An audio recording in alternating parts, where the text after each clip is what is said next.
War has been raging in Ukraine for 15 months, and as one of Kiev's staunch supporters, Britain is using this military base to prepare them to confront the Russian army in a counteroffensive now underway.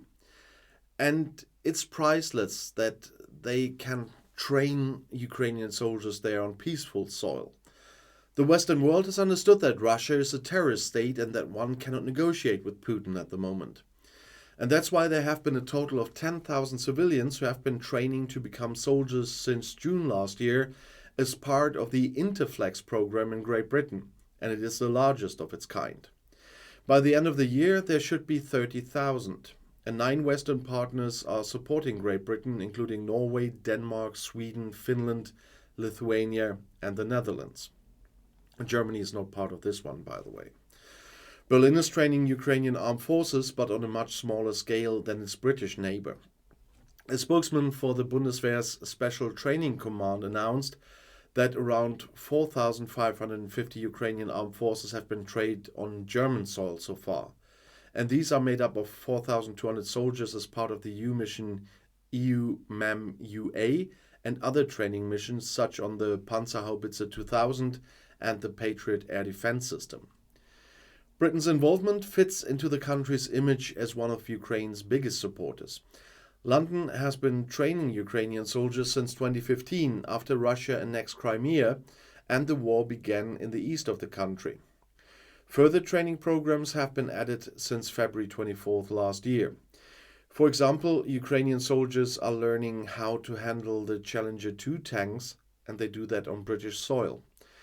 The 5-week Interflex training mission, which was being held at several military bases in the north of England, trained civilians in weapons including the NLAW anti-tank weapon provided by London, as well as battlefield first aid and patrol tactics.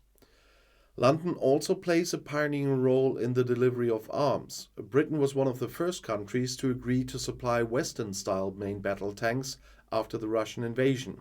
And only recently, London became the first to deliver long-range cruise missiles, once again crossing a red line drawn from the West. And as far as Ukraine's request for Western fighter jets is concerned, it is again London that is pushing the other partners to act with its, quite bold course. London is also pushing ahead rhetorically. Unlike other Western countries, including Germany, Prime Minister Rishi Sunak never tires of emphasizing that Ukraine's rightful place is in NATO. The British government also insists on Ukraine's right to defense, but that most in the West do. Just last week, the Foreign Secretary James Cleverly stated that Ukraine generally has the right to use force beyond its borders to weaken Russia's combat capability.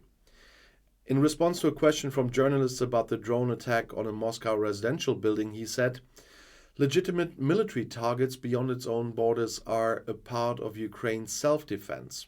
And with this, London went further than the USA and other partners. Moscow reacted angrily to the British positioning. In response to Cleverly's testimony, former Russian President Dmitry Medvedev called the British a perennial enemy of Moscow. "Britain is in an undeclared war with Russia," he wrote on Twitter. Any official representative of the country, whether military or civilian, can be considered a legitimate military target. Alexei Leonkov, a military expert appointed by Russian state television, went so far as to dismiss the attack as being planned by London and threaten nuclear strikes on decision centers in Britain. That one again. At the military base in northern England, there is little evidence of Russian attempts at intimidation. British and Ukrainian soldiers are highly motivated there, and that training program is special because British instructors know that it can help soldiers survive on the battlefield, and that in a matter of days. Because in a few days the soldiers will be going back to Ukraine. And on Sunday, Ukrainian President Volodymyr Zelensky confirmed that the counteroffensive had begun, and Kiev has already reported the recapture of some villages. The advances of the Ukrainian army are seen as a harbinger of large-scale maneuvers in the direction of Mariupol or Melitopol. And by capturing one of these cities, Kiev could interrupt Russia's strategically important land bridge, to the Crimea. The other newly trained Ukrainian forces at British military bases are ready for their return, and they stress that Western support is essential to Ukraine's victory and beyond. Everything they learn there will protect them from the Russian aggression in the future. That is what they say. And Ukraine has been defending itself for more than 15 months against the Russian war of aggression that began on February 24th in 2022. The country, equipped with Western weapons, wants to take back the areas occupied by Russia in this started counteroffensive. And in addition, Kiev had recently confirmed broad offensive actions and attacks by its troops. However, there is also a problem with confirmation that major offensives have begun, where they have begun, and so on. But Kremlin chief Vladimir Putin said on Friday that Ukraine's offensive had already begun. And as I said, Zelensky said that now. But independent confirmation of movement where is always a bit difficult in a war, and we have to be careful, especially people like me reporting on this war on YouTube and on other media.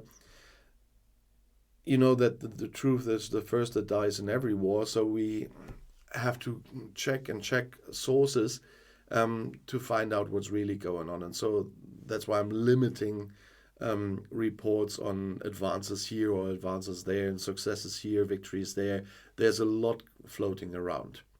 But as I mentioned in several videos before, although I'm criticizing the British government for a lot, the handling with the Ukraine war caused by the aggressor Russia, that is something where I don't criticize the British government, because they are doing the right thing, finally, in one case. And I'll see you in my next video. If you want to know more about British politics right now, there's another video right here in the end screen. I'll see you there. I'll be back.